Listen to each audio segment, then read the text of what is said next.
All right, home stretch, things to think about.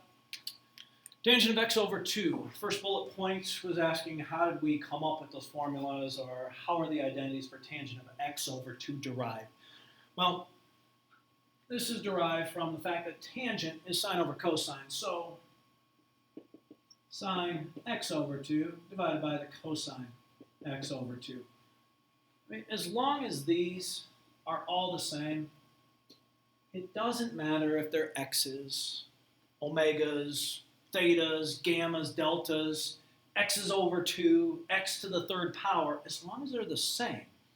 This identity holds true for all values of the variable as long as they're in the domain of the function. I mean, that one little detail. But tangent of x over 2 is sine of x over 2 divided by cosine of x over 2. And then the sine x over 2 formula was plus or minus square root 1 minus cosine x over 2 divided by plus or minus 1 plus cosine x over 2. Only because these are both underneath the square root can you make this one giant fraction. And when we do, let's just kind of condense this. When you make this one giant fraction, we could say a plus or minus divided by a plus or minus is a plus or minus. And what we get is 1 minus cosine x over 2 over 1 plus cosine of x over 2. Nice and straight. Good job. All right. We do have a complex fraction, and you know what? It probably would be easier just to multiply top and bottom by 2, and you can call it. So extend the radical here. So that's underneath the square root. We're multiplying the top one by 2, which cancels out the 2's, leaving you with plus or minus square root 1 minus cosine x. And the denominator, same thing, the 2's cancel, 1 plus cosine x, and there you have it. That's the first one. Now, we use this one to derive the other 2.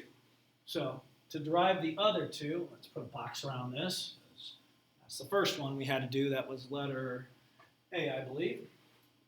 Okay. To obtain the others, well, we got to take this one, and we choose either the numerator or the denominator conjugate. You'll get one formula or the other depending on what you do. So the traditional route is we usually work with the denominator. So I'm just going to multiply top and bottom, extend the radical, top and bottom by the conjugate of the denominator.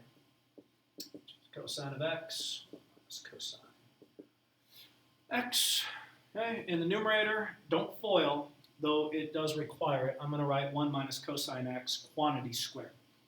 So you get plus or minus square root 1 minus cosine x quantity squared.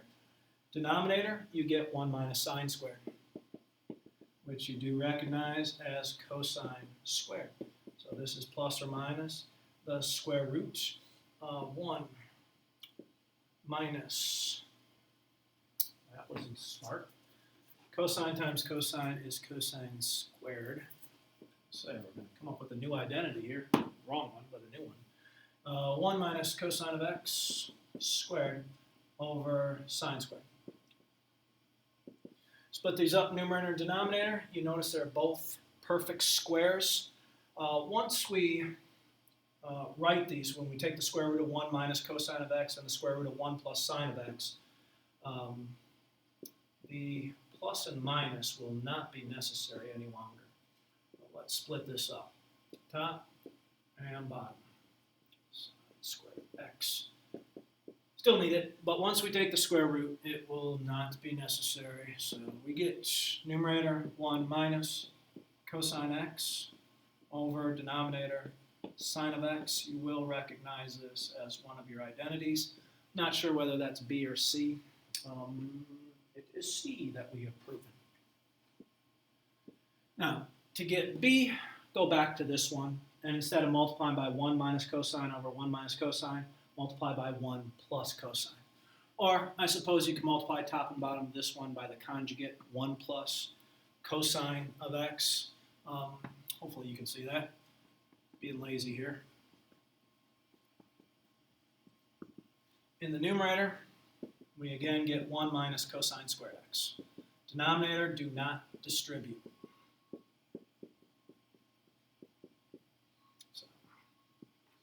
numerator, first and last, you get this, which is obviously sine squared x over sine x, 1 plus cosine of x.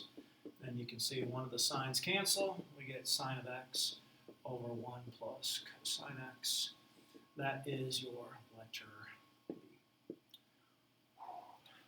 There's one. Bullet point 2 talks about other identities. You know, your cosecant double angles, weird ones like that. What about cotangent half angles? I mean, how do we get those identities? Why were those never mentioned? Because we have reciprocal identities, we have quotient identities. So we take a look at a couple of these. What is secant of alpha minus beta?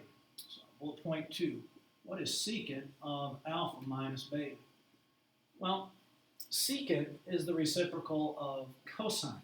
So it should be the cosine of alpha minus beta, 1 over. I mean, whether these are, like I said, x's, thetas, gammas, it doesn't matter. Secant of x is 1 over cosine of x. That's a fact. So alpha minus betas, it doesn't matter as long as they are the same. It's still the identity that holds. So let's get rid of you. All we have to do is recite the cosine difference formula, which would be cosine first, cosine second. Opposite, remember? Sine first, sine second. So, not very pleasing to look at, but that would be the secant difference formula. All right, next we got cotangent half angle. About the cotangent half angle formula.